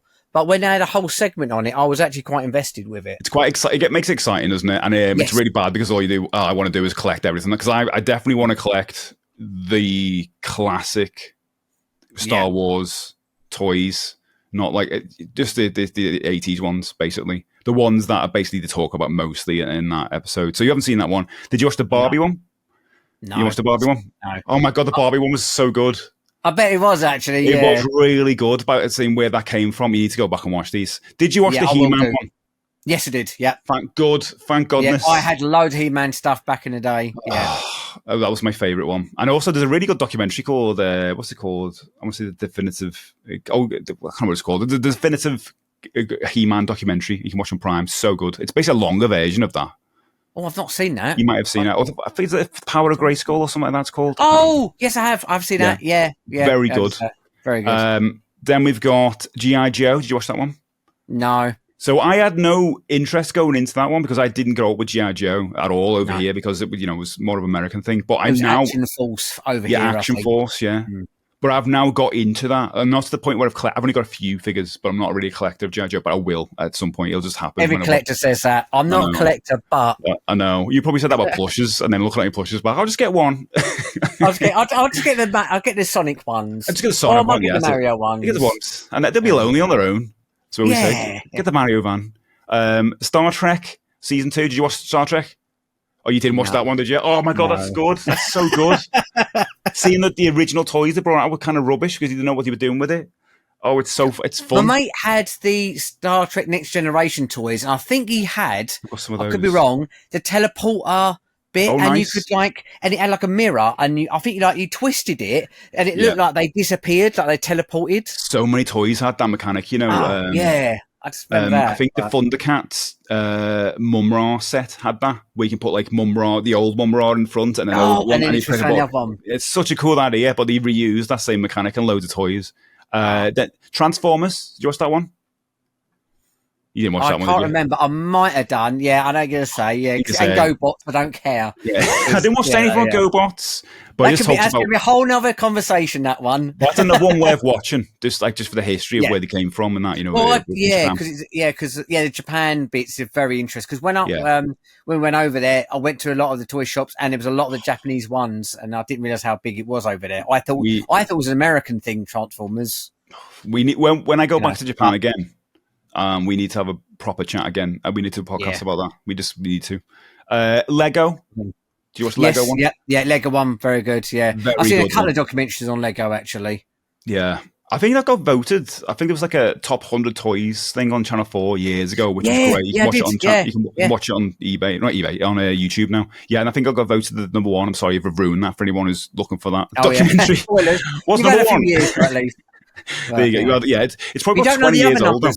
No, you don't. know 2 onwards. No, there's some weird ones. Hello Kitty. I bet you didn't watch that one. I didn't. I should have done, but I can't remember that one that much, to be honest.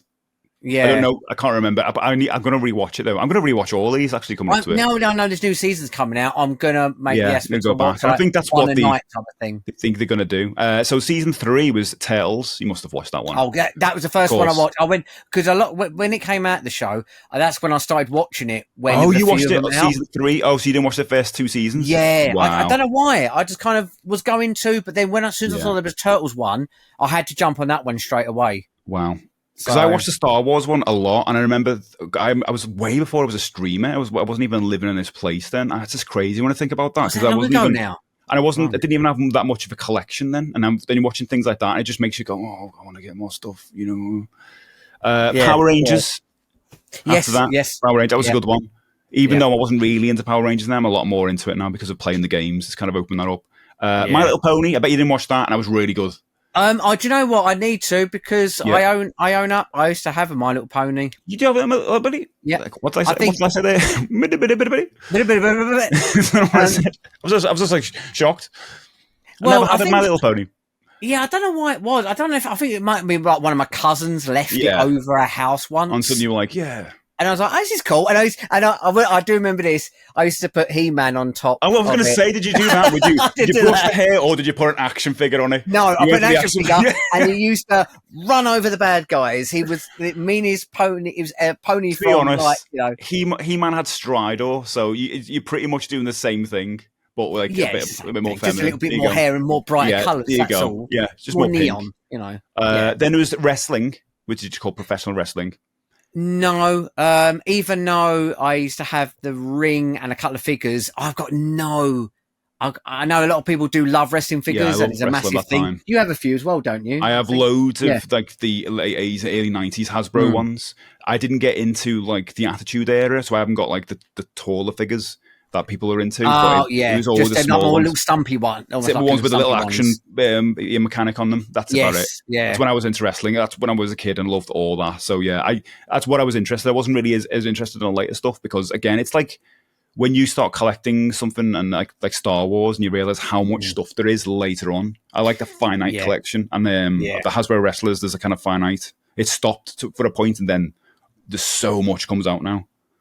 There's just too much to collect. Okay, this is season 4 coming up. Let me know if you're interested in any of these, right? So this is TBA, so you don't know when it's going to come out. So the first episode is going to be superhero toys. Are you interested in that? Okay. Yeah, I'll give that one a go.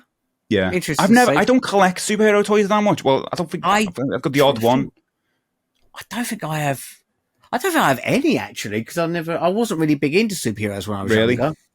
Yeah, I was watching my superheroes, Arnold Schwarzenegger, and so you didn't watch like X-Men, Van Damme, X-Men cartoon, Spider-Man cartoon. Oh no, X-Men, the X-Men cartoon. I loved. I never know toys, but I loved that. Yeah, I did used to like that actually. So I don't know why I didn't want to. Even now, I think it's like it's overwhelming. I think there's so much of it. It's for the real one, the real really good ones you want, they're going to be probably really overpriced or very rare to come across. Yeah. And it's just like, where do you start with what? Where do you start? Where do you stop with it? I'm an X-Men fan. There's a lot of X-Men. Yes. Spider-Man fan. There's not just one Spider-Man figure. There's like 1,000. I feel like that's one I can't get into. I'm gonna watch the episode, obviously, and I'm hoping it doesn't. There was a toy line they brought out of the Amazing the ones based off the cartoon series. Actually, those look awesome. Yes, with the big red card. I love those, but again, I'm not doing it because it's dangerous. I've got to stop somewhere. That's the thing. It's like focus on one thing, and say if you complete that set, and I know financially, space, get lucky, find them cheaper. That's you'll get into. But the problem is, it's that gateway drug of getting one. Oh, that's nice. Okay. I forgot they do the partner one. We should get that one. Oh my god! Yeah. And a lot of those figures, I don't know with those in general, but like a lot of those figures come with something that you have to collect that creates the bigger figure as well. A lot of those modern figures. So you'll get like, I can't think of, like a Juggernaut, for example. You get a piece of Juggernaut with Spider-Man, and then when you'll get a Cyclops figure, and it'll have another bit of Juggernaut, and you collect all the figures, then you can put all those figures, all those bits together. So it makes you want to buy, the whole plan is to try and get you to buy all of them to make a big giant figure out of them or something. Is that a new thing? Or No, is that's that, been going for a long I didn't know time. about Yeah, that. Wow. Doesn't really happen with the stuff I collect. I've seen it with like DC as well. I've got a couple of DC figures, just like Batman, Harley Quinn, and things like that. But I don't. Yeah. I'm not a collector. I'm a tourist when it comes to that. I go and see a movie and I go, "Oh, I want to buy something because I like that movie." That's it. And I draw the line there. I draw the line because otherwise it's too dangerous. I've got to stop somewhere. So the second episode of the fourth season, this is an odd one. Nerf. I never had any Nerf stuff. I played some of it, but I never had any. We had normal water pistols and potato guns. No, I was a Super Soaker kid. Super Soakers for me. Nerf guns, because I think, I don't know if it's my parents or whoever, thought, right, if he fires that in the house, he's going to knock something over, that's going to break. And I feel like one of those things, because I'm an only child. Maybe if you had like a brother or sister who was same sort of age, it would have made sense because you could like battle out with each other, that sort of thing. But I never really was into Nerf, to be honest. Okay, and the next one was Pokemon. I mean, I'd probably watch that with Danielle because I didn't. You need to watch it with someone who knows about it. I know nothing about Pokemon. I'm interested about where it came from. You know, all that. I want to know the story, the history of it. Yeah, and especially all the toys and things. But I don't think it's not going to be a gateway drug, that episode. I've decided. No, it's going to be a thing I'm going to watch with Danielle, and she's going, "Oh yeah, I want to watch with her because she's going to get excited what she sees on there." Or she'll learn more about the stuff she's got. Because we've got so much of a 90s Pokemon collection somewhere, but they're all like, it's all sorts of different things. And there might be other things she might recognise that she used to have. That'd be nice. Yeah, that'd be good. Yeah, I'll watch it just for the history of it, I guess. Next one is American Greetings. I don't know what that means. What does that mean? American Greetings? American Greetings. American Greetings Corporation is a privately owned American company and is the world's second largest greetings card producer behind Hallmark cards. What's that got to do with toys? I don't know. Let me see if there's anything with toys on there. There's probably something I'm missing about that. Yeah, could it be? No, it's not, because they're in the... Well, we'll skip that one because I don't know what it is and I can't find anything. It's probably something obvious. Okay, the season afterwards, Hot Wheels. Were you ever into Hot Wheels? Not really. No. I think I had some back in the day, but I never knew which. I used to have one with like a track that used to like, shoot them down. Oh, all that stuff's so cool. I love all that. I never had it, but I love looking at it. I buy the odd one now and again if it's like off a movie, like Batman ones and that, all those kind of things. Yeah, actually saying that, I did get a Turtles van. There you go. That Turtles van's really cool, actually. That one I got. And I think they bought out a lot of Mario ones for the film as well, or Mario Kart ones as well. They did, yeah. And it's cool the way they've connected to that. But yeah, I don't really know that much about Hot Wheels. I know like they're one of the biggest toys ever, and it's incredibly popular. There are games on them as well. It's got literally everything. But the next one is probably the one I'm most looking forward to, is the Ghostbusters one. Ghostbusters toys. 100%. Yeah. I had so many Ghostbusters toys, and I had the station. Yeah, we put the food down the top of it. I never had that house. Wanted that. That's a grail for me now. I'll get it. You will get it. I'll get it. It's still big though. It's a big. Yeah, I don't know where to put it. Maybe when you're younger, like it looks huge, but you think, it's probably about that big now. No, it is. It's still big, massive. And I'm collecting the toys. I'm getting figure by every now and again. I get a new figure and things like that. But I need that play set at some point. So I'm interested in where they're going to go with that, because the figures are still being re-released now, and they're also being released for the new movies as well. But I don't know. There's something about that original real Ghostbusters line that's like just exciting, because they're all, especially with the fright features where their faces just twist the arms, the eyes poke out, and I was more bothered about. Oh, sorry. No, there's a gone. I was gonna say I ended up being more excited about the bad guys. Yes, like the granny, the American footballer, the garbage, the rubbish. He was so creative, weren't he? So creative. I agree, because like when I've been collecting it, I haven't been going for the Ghostbusters. I've been going for all like the horror characters. I can't remember what they're called now, but there's loads of kind of Universal monster style ones, like the Wolfman. Yes, which was a series to put out, and then the human horror ones, or horror humans or something. I don't know. It's called something like that, which are your basic ones, like the granny and the football player. That's the ones that are kind of in disguise. kind of like Transformers, but for horror. You know, it's kind of a bit like that, isn't it? But I loved all that. And I kind of miss it. I want to go back and get all the Ghostbusters comics when as well. I was going to Car Boots years ago, I don't go at 10 years or whatever, I did pick up a couple of Ghostbusters there. But the funny thing is about them is the ink, there must be the type of paint they use on the phases. They've gone a strange colour. Yeah. So they almost look like they're like ghosts or dead because they're like a very strange pale colour now. A lot of people leave the toys out in the sun as well. That's a bigger issue. You know, we're not like that now. The next one, Polly Pocket. I kind of wish this was a double episode with the... What could it be, Mighty Max? Yeah, Mighty Max. Yeah. I wish it was a bit of both. I wonder if they'll mention Mighty Max in that. Because I do like Mighty Max. Because that was basically that was the male equivalent at the time. Yeah, pretty much. And I loved it. I thought Mighty Max was such a cool idea and have this little world in your pocket. Great. And Polly Pocket's cool as well. Same kind of thing. Well, they're both. Well, same sort of thing, really, isn't it? Yeah, same thing. But I'm interested when they go with that. And then last one is fast food toys, which I'm quite excited about. I think this is going to be cool. It's going to be McDonald's. I'm well looking forward to that one then. It's going to be great, isn't it? Because we didn't go to McDonald's that much as a kid, but when we did go, when you got a toy, it was the best thing ever. And my favourite ones were the little Mario Kart style ones, but with the hamburger and all that, and you can you pull back the car. Yes! Oh my god, yeah, I remember those, yeah. You take the tyres off and make them spin round, and there was all the little robot ones. And, I'd love for McDonald's to go back and do that now, but they just do cardboard now over here in the UK. It's just annoying, isn't it? I mean, it's good for the environment. I have to say that. It's good for the environment. But you know what would be really good for the environment? Just don't bring out nothing at all. Exactly. You might as well do nothing, then you'll save even more for the environment. Yeah, completely. But when you look back and see all these toys, because America and that still do them, don't they? Japan and America still do them, yeah. Because the thing for me, I had a transforming set, like the fries that turned into a robot. Yeah, that's cool. I remember seeing that. And I used to go, when we had school holidays, my nan used to take me to McDonald's almost like every Wednesday because that's when the local market was on. Yeah. So she used to treat me to McDonald's like every Wednesday over 6 weeks. So every time a new toy come out next week, she have you got that one? You know. Exciting, isn't it? Like, I mean, the McDonald's, they're doing a good job. Well, they did a good job. I'm going to say, don't need me saying it, but they did a good job for us as kids. We thought it was like a magical place, you know, especially with incentivizing you with toys and things. But I kind of wish they did it now, but maybe it's not a good thing.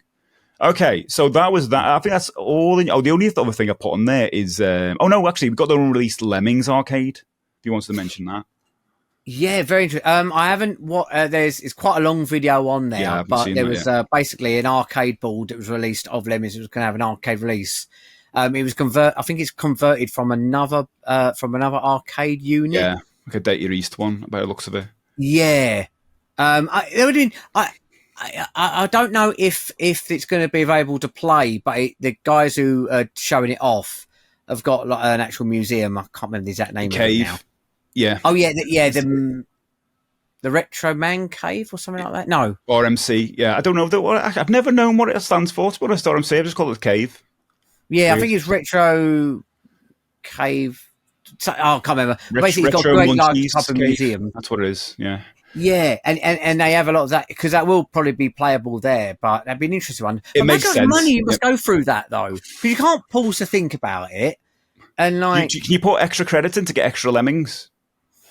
Well, that's the thing. Like, you pay to redo the level again. I think it was, but like, it'd be quite expensive, wouldn't it? You know, it'd be quite expensive game to play. It's such an odd game. I mean, there's like so many odd arcades anyway. So but it does jump out of like, would that work an arcade? You know, maybe that's why it wasn't originally. If it had if it was using a roller, like a ball, because man, you're trying to use an arcade stick and you're trying to get that one little lemming and you're tapping it. No, it's skip past it, quick! And it's gone past. Exactly. He drops and dies, and then you're like, oh no! You just get into a bit of a blind panic. So yeah, it's weird. I'm gonna watch the whole video, but it made me think of like what other games could jump over to the arcade that are a bit weird. What would be a weird game for an arcade? Well, I still think it's strange that there's Mario Brothers is on arcade. Really. What's it called? Was that Mario Versus? Mario Versus, yeah. I remember playing that back in the day on the arcade. You did? I never saw that. My memory of that is when I went to Butlins with my mum and dad. My mum and dad were watching Shawaddy, and I went to the arcade, which was connected to the place where they were watching that. It was called Cracker Jacks, the arcade. Sounds like so 70s, isn't it? And I didn't even have any money. I just went over and it was a free credit in it. You know, that one of those lucky times. Oh, yeah, And yeah, I was yeah. like, oh, I'll have a go at this. And I was pretty good because I'd played it at home. I was like, oh, let's go this. Yeah. But something about it, I can't remember what the differences are. I don't know if you can remember the differences, but it did feel The more time is difficult. faster, and it's meant to be harder, but I can't remember what else makes it harder other than the other things in timer. it. But that is it's a weird game to have a platform game, isn't it? Yeah, I agree. You don't obviously you don't see that many arcades now. But having a platform game is normally something you just like throw a credit in, like a beat 'em up or something, isn't it, nowadays? Yeah, it's really basic where you don't have to worry about not exactly timing, but like something that seems quite short as well, but ridiculously difficult because it'd been on arcade. But I'm going to watch that Lemmings video. I didn't do enough research on that. I'll be honest. That's all right. But I'll put that in the link in the description as well because I think other people want to see that if they haven't seen it already. I just think it's weird for that game. I mean, it's probably one of the reasons why it never got made because Lemmings is such a game you just want to sit back and play. Do you know what I mean? Yeah. Really, it's more relaxing one. Up. Yeah, you lean back, you got your drink and that, and then you like your cup of tea or something, and you go right, okay, and you get to a point of it, right, might pause for a second, right, let's see what we've got going on. You ain't got time to do it in an arcade. No, I think it's also because like our definition of arcade, if you have to describe it, it's you instantly go to something like Gallagher or something quick. You get a quick couple of minutes to get a high score or something like that. Not just like completing levels. I mean, you get that in Turtles again, things like that. Yeah, something that's quite manic, but not level structured in a way that go, oh, I want to try and complete this. No, I know arcade games you want to try and do it, but 9 times out of 10, if you're not free credits, you won't, will you? No. Unless you're spending quite a lot of money. Wipeout and stuff like that could have worked, but then I just instantly think of Hackers, that game they added Hackers, which is very Wipeout, but don't think it was Wipeout. I don't know if you remember the movie. Yeah, I looked into that. Basically, it was Wipeout by an early concept that they used for Hackers. Uh-huh.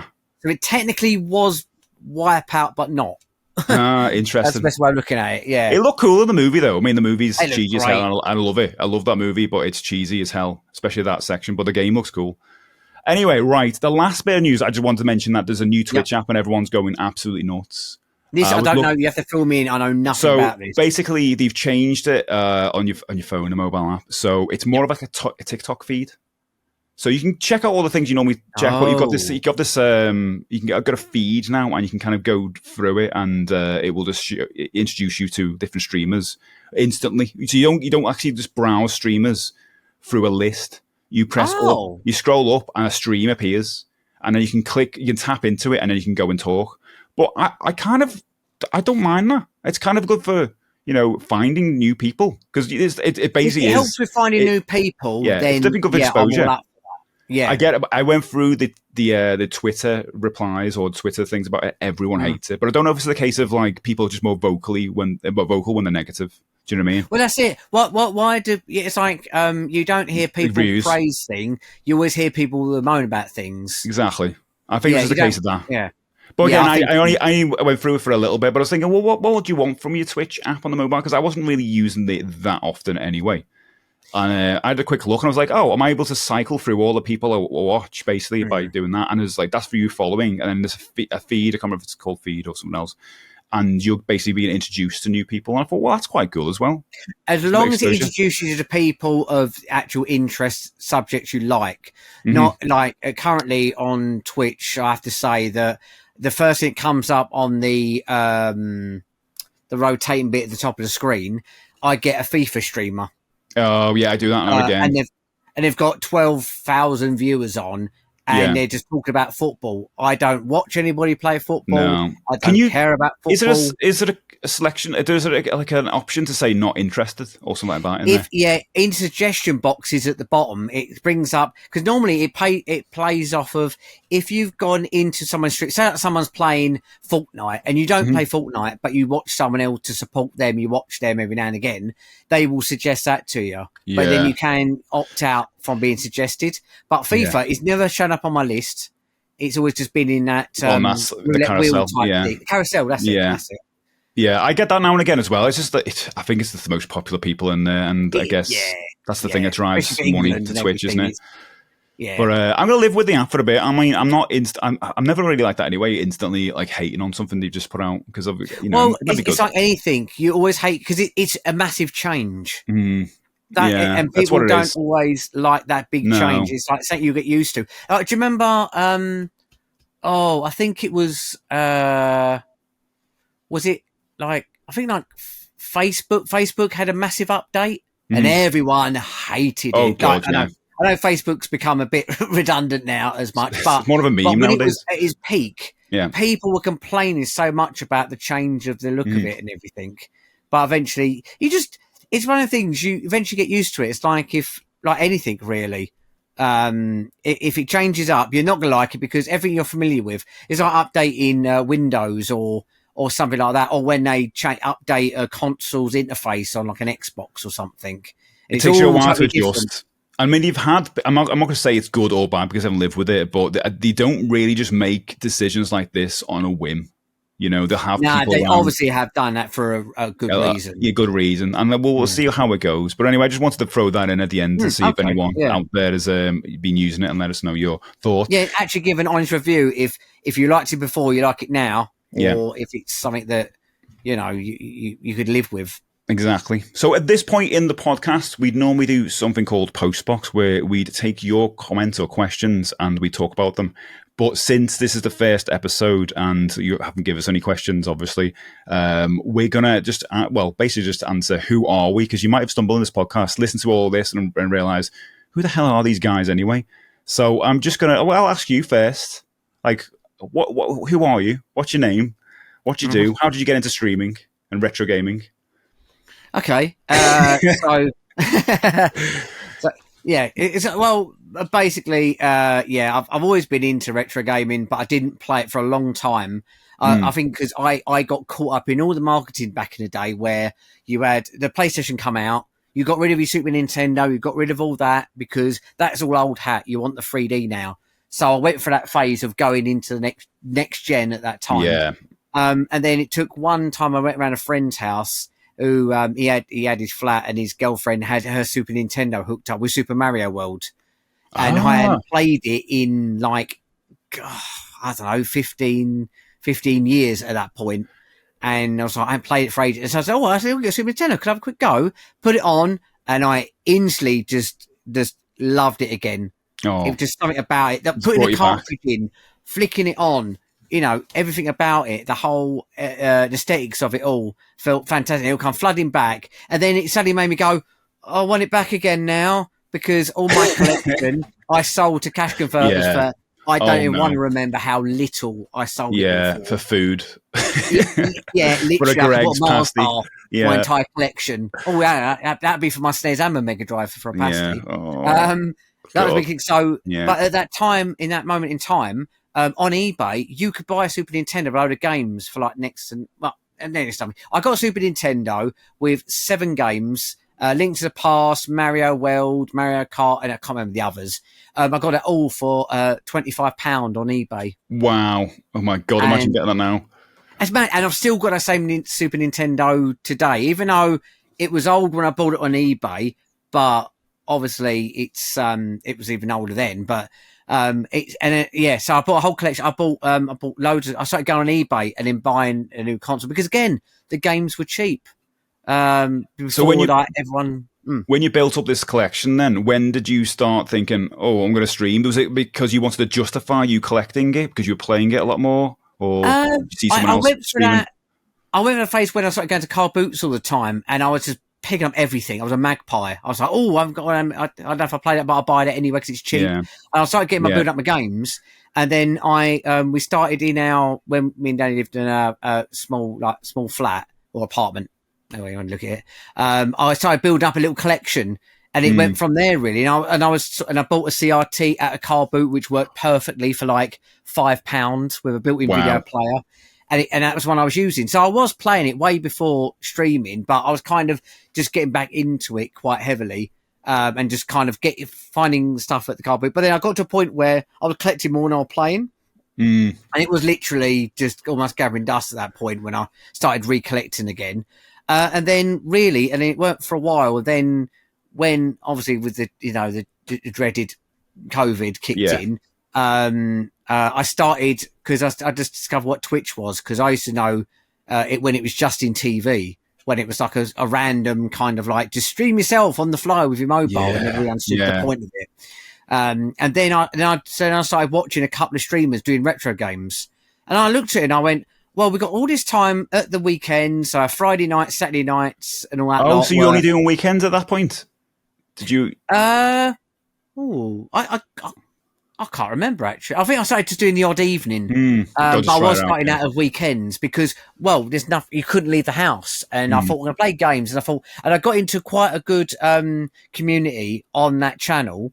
And then I was kind of looking at it again, I want to give that a go. And then people started raiding that person. I thought, an A person playing it, and you got into what they were doing. I think, I'd love to give that a go myself. I won't be very good, but my setup was a bit obscure. It was like a laptop hooked up that just about worked. I had a basic capture device on it and all that lot, but it worked a treat. But it was kind of like, it became a bit of a drug. But I thought, I'll play a little bit tonight. Yeah, I enjoyed that, and then I left it for a little while. Then I come back to it again, and then I sort of you got addicted. I got addicted. But at the beginning, I know nobody, so literally, I'm sitting there playing games, just talking to myself. At times, I went quiet. And then I even got to the point where I think I was a bit embarrassed, and I sort of deleted the videos because there's no one there. There's no one there. I was like, or then I'll get pissed off at a game, or get annoyed at a game, but I was thinking there's no one else there really to get annoyed at. Like, this is a bit embarrassing, really. I think everyone starts like that though, and I think the biggest hurdle or the biggest step to start is that pressing go live button. Because that you'd always umming and ahhing, I don't know, I feel weird doing it, and then you press it, and then it's like everything else. I think it's easier after that because you've done it once. Then it's just getting over yourself, getting over that initial dread of it, and that, and then a day, like as I said, everything would play because I started streaming. The reason why I went to stream as well because I wanted to play games from my collection that I bought and never played. Because even though, like some Super Nintendo or Mega Drive items or something like that, I got it. But I might not even played it when I bought it, when I got it at the car boot or wherever I got it from. So it was then I was thinking, well, that gives me a reason to play it on stream. And then justifies it. Totally get that. Yeah. And that makes you want to get more when you get in that loop, isn't it? Because now you've got half it. I want it, but I also think it'll be good for the stream. Yes. And it's like, that's the other key problem I've got at the moment as well. If I do get a new retro game or want to play a retro game, I feel guilty playing it off stream. Yeah. Because I think, I should really play it on stream. And then you then get a bit stuck. You buy a brand new game. I can't think of one that I've got. I haven't played yet, but I can't think of one on top of my head. But there's one I bought ages ago for quite a bit of money, and I went, right, I want to play that, but I'll save it for stream. But the same. You never get around essentially, I started streaming in about 2020, wasn't it now? I think it must be. Yeah. About that time. So are you coming up to 4 years now? I literally hit 4 years last week, I think. Oh, was it last week? Did you? I had a little hat next to my name, and I went, "What's that?" And I was like, "Oh dear, I'm not very good with the anniversary stuff." I think you should plan an anniversary stream. Yeah, I never do. I kind of do it, and it's too late. No, it's not too late. It's not too late. You just plan it and go, "We're going to do an anniversary stream. This is what it's going to be. It's going to be a special stream. We're going to do some of my favorite games I've done over the last 4 years, or whatever. Or we're going to do a stream where we just watch our favorite episode of Games Master, or things like that. Yes, do something special." I think you should, definitely 4 years, man. That's amazing. And you got to this point, 4 years streaming. So and I just absolutely love doing it, and it's a massive. It is a big thing to say, but honestly, community is a big deal, and playing through the games, and that's what. And I kind of just kept it as part of a routine, and that even with job and working around with it with job, really. Yeah. But I don't really know how you started, because I know you said a little bit how you started, but. I started actually properly started. Yeah, on YouTube. As I don't know if anyone's. If please say in the comments if you've been watching me for years, because I started basically YouTube. Years ago I did a gaming podcast, but it wasn't to do with this channel. But I then went into music, because I'm a musician, and did a lot of live streaming on YouTube to talk to fellow DIY musicians. And from that, over COVID, I went over to Twitch. Because just to check it out, because I'd heard that loads of musicians had gone over to Twitch, and I thought that's a cool way because we couldn't get gigs, you can go out. So I'll go over there with my guitar and just check it out, and then get a report back to the other musicians and say, yeah, you can do this. And turns out I got over there after a week or so. I was like, actually, I really want to play games, and got really into retro gaming, and then that's it. Pretty much, I've just stayed there for 4 years, and my year's coming up in November.